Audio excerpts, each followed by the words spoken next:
The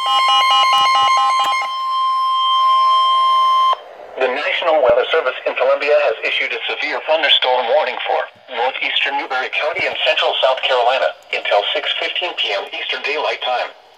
At 5:38 p.m. Eastern Daylight Time, a severe thunderstorm was located near Whitmire, or 12 miles north of Newberry, moving northwest at 35 miles per hour.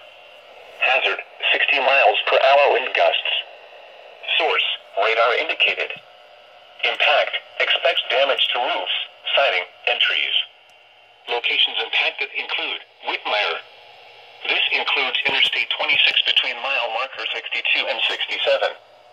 For your protection, seek shelter inside a sturdy building and stay away from windows. Repeating, a severe thunderstorm warning has been issued until 6:15 p.m. Eastern Daylight Time for the following county: Newberry, South Carolina.